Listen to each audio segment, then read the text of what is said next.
امام نے حکومت کو پاؤں کی ٹھوکر پہ رکھا، کیونکہ دنیا سج کی حکومت کے روپ میں امام کے سامنے آئی تھی۔ امام نے سجی ہوئی دنیا کو اپنے دروازے سے یہ کہہ کے اٹھا کے بھیج دیا، چل اٹھ کسی اور کا دروازہ دیکھ، تجھے نہیں پتا تجھے میرے بابے نے طلاق دی ہے، اور جسے باپ طلاق دے وہ بیٹوں پہ حرام ہوتی ہے۔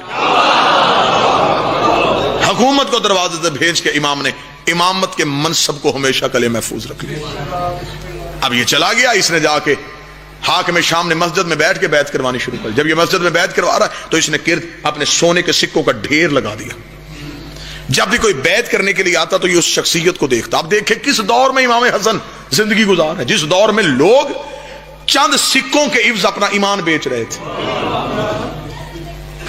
آپ ذرا ذہنی طور پہ اپنے آپ کو اس معاشرے میں لے کے جائیں تو پھر آپ کو امامت کی حکمت سمجھ میں آئے گی کہ کس دور میں امام سانس لے رہے ہیں، جس میں قریب بیٹھنے والا بھی کیا ہے، جو امام کے بالکل قریب بیٹھا ہے اور وہ وہاں سے رشوت لے چکا ہے امام کے نام پہ۔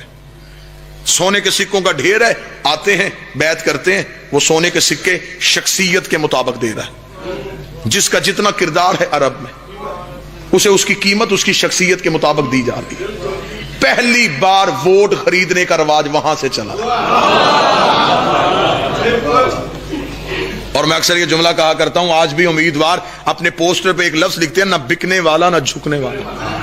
یہ صرف زہرا کے بیٹوں کے پاس آزاد ہے اور کسی کے پاس نہیں۔ امامت حسن کے سامنے لالچ بن کے آئی، حسن نے ٹھکرا کے بتا دیا امامت بکتی نہیں ہے، اور یہی حکومت دھمکی بن کے حسن کے بعد حسین کے سامنے آئی، حسین نے ٹھکرا کے بتا دیا امامت جھکتی نہیں، نہ بکا نہ جھکا، یا حسن ہے یا حسین۔ ووٹ خریدے جا رہے ہیں اور اپنی بیعت کروائی جا رہی ہے۔ اسی لیے تو کہتے ہیں کہ سیاست آل محمد کے گھر کا کام نہیں، سیاست کا رواج یہیں سے شروع ہوا، جو امام حسن کے مقابلے پہ سیاست کر رہا تھا۔ اب گفتگو سمجھ آ رہی ہے سرکار؟ سکے دیے جا رہے ہیں، ووٹ خریدے جا رہے ہیں۔ شام کے وقت امام حسن علیہ السلام مسجد میں نماز پڑھنے کے لیے آئے۔ جب دیکھا، اس نے کہا اچھا تو حسن آپ اس لیے تاخیر سے آئے، شاید میرے خزانے خالی ہو جائیں۔ اس نے کہا حسن اگر آپ بیعت نہیں بھی کرتے پھر بھی ٹھیک ہے۔ اس نے اپنے نوکر سے کہا صبح سے لے کے شام تک جتنا خزانہ تقسیم کیا اس کا دگنا کر، حسن کے قدموں پہ ڈھیر کر۔ امام حسن کے قدموں پہ سونے کے سکوں کا ڈھیر آیا۔ امام نے کہا یہ کیوں دے رہا ہے؟ اس نے کہا آپ نے میری بیعت نہیں کی لیکن پھر بھی آپ رسول کے بیٹے ہیں، آپ خالی نہ مسجد سے جائیں، لے جائیں، میں ہندا کا بیٹا ہوں۔ اس نے یہ جملہ کہا، امام حسن مسکرائے۔ امام نے اللہ اکبر کہہ کے نماز شروع کی، سجدہ آخر مکمل ہوا، امام اٹھ کے جانے لگے۔ اب دشمن کے دربار میں لوگ دیکھ رہے ہیں کہ حسن جاتے ہوئے سکے لے کے جائیں گے نہیں لے کے جائیں گے۔ لوگوں کا رش بڑھ گیا ہے کہ اب دیکھیں امامت کیا فیصلہ کرتی ہے۔ لوگوں کا رش بڑا ہوا ہے، یا امام نماز ختم کر کے سجدہ آخر سے اٹھے، ایک شخص دوڑتا ہوا مسجد کے باہر لوگوں سے پوچھ رہا حسن مسجد میں ہے، امام علی مقام مسجد میں ہے۔ پتہ چلا امام مسجد میں، دوڑتا ہوا امام حسن کے قدموں پہ ہاتھ رکھ، مولا میں نے منت مانی تھی، میری مراد پوری ہو میں آپ کی جوتی سیوں گا۔ جو بول سکتا وہ زحمت فرمائے، میری منت تھی، میرے دل کی خواہش پوری ہو میں اپنے ہاتھوں سے آپ کی نالین سیوں گا۔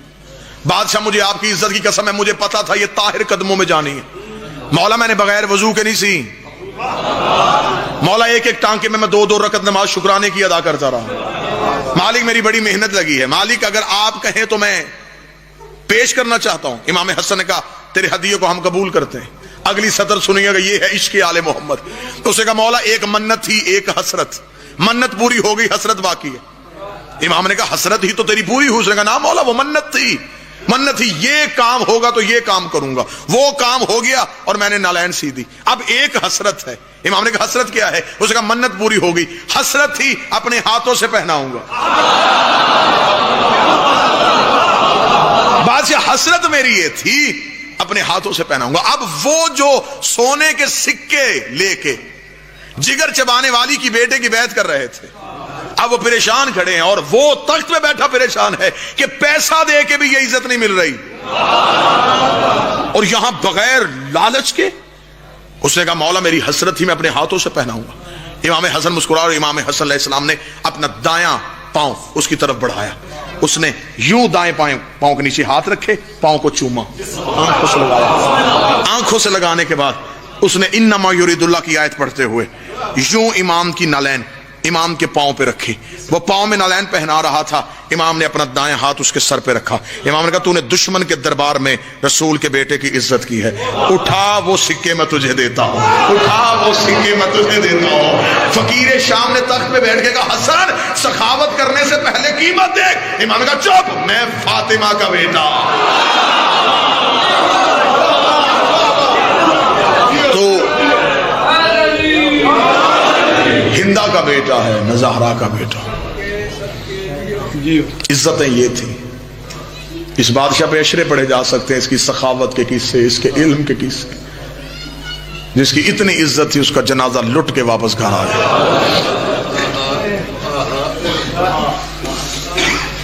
غریب سے غریب بھی ہو جنازہ گھر سے جائے واپس گھر نہیں آتا. یہ کائنات کا پہلا غریب ہے جس کا جنازہ گھر سے گیا ہے واپس گھر آیا ہے. جب دوسری بار حسن کا جنازہ لے کے حسین گھر آئے, کریم کربلا کی آواز ہے زینب مجھے دوسرا کفن دے. حسن کا پہلا کفن خون سے رنگین ہو گیا. بی بی زینب کی آواز آئی, روتے ہوئے بی بی کی چیخوں میں آواز آئی, حسین جنت سے کفن کے 5 ٹکڑے آئے تھے جو رسول کو جبریل دے کے گئے تھے. ایک حصہ رسول لے گئے, ایک علی لے گئے, ایک ماں زہرا لے گئی, ایک میں نے حسن کو پہنا دیا. حسین اب ایک ہی کفن کا ٹکڑا ہے, وہ میں نے تیرے حصے کا بچا کے رکھا ہے. اتنا جملہ کہنا اب جو ماد میں بیٹھے ہو, حسین نے پہن کے گلے میں باہیں ڈالی. فرمایا میرے حصے کا کفن بھی حسن کو پہنا دے. فرمایا حسین تو کون سا کفن پہنے گا؟ فرمایا مجھے کفن کی ضرورت ہی نہیں. زینب کفن وہ پہنتے ہیں جن کا کوئی پہنانے والا ہو.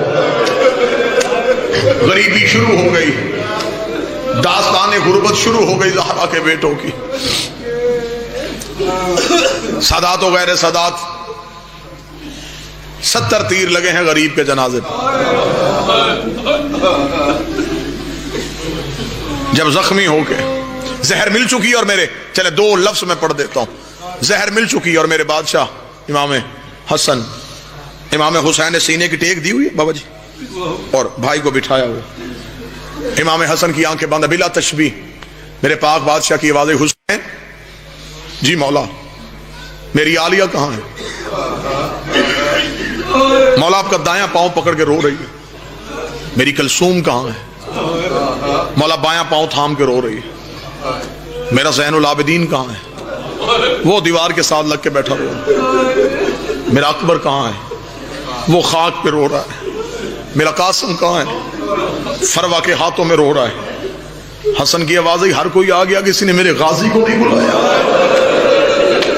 جو نوکر بیٹھے عباس کے اتنا جملہ کہنا تھا, فضا چیخ مار کے آگے بڑھی, رو کر 7 دفعہ بلانے گئی. وہ دروازے پہ کھڑا ہے, کبھی اس دیوار سے سر مارتا ہے, کبھی اس دیوار سے سر مارتا ہے.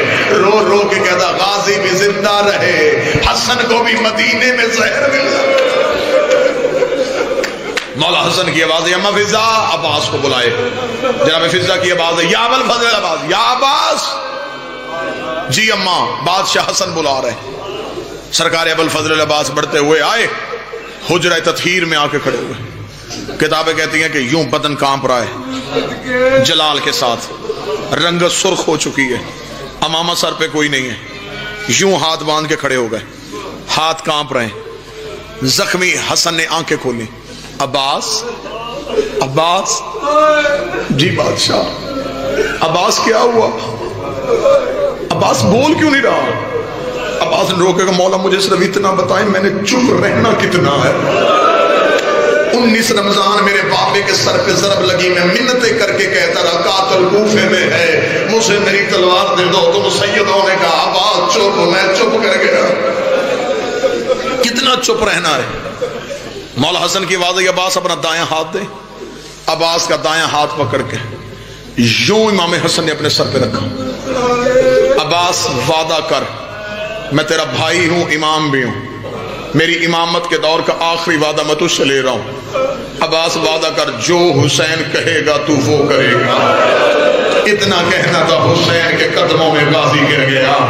رو کے کہا میں نے انکار کون سا کیا, حسن سے حکم کیوں کروایا.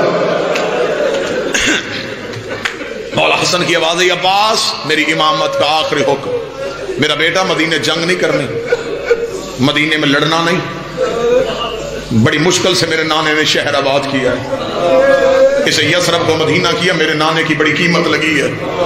غازی میرا بیٹا، کوشش کرنا، میرا حکم ہے مدینے جنگ نہ کری، تو علی کے جلال کا وارث ہے۔ بس قالوا ان للہ و انا الیہ راجعون، بھائیوں نے غسل دیا، بھائیوں نے کفن دیا، بڑی مشکل سے بہنوں نے جنازہ چھوڑا۔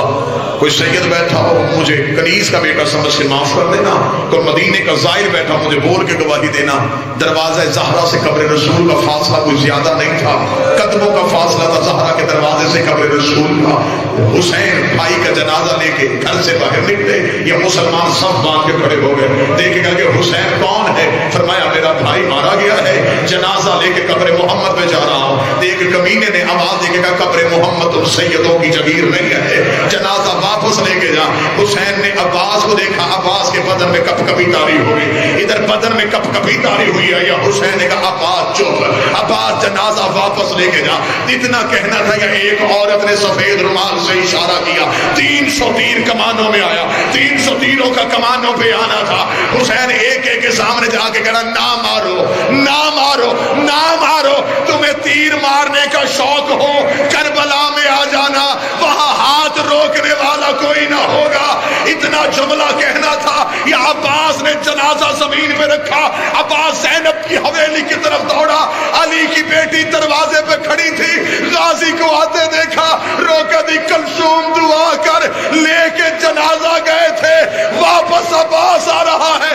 عباس نے بی بی کے سامنے آ کے قدموں پہ ہاتھ رکھے، روکا تجھے تیری ماں کا واسطہ، مجھے میری تلوار دے دے، میرے جنازے پہ تیر لگ گئے۔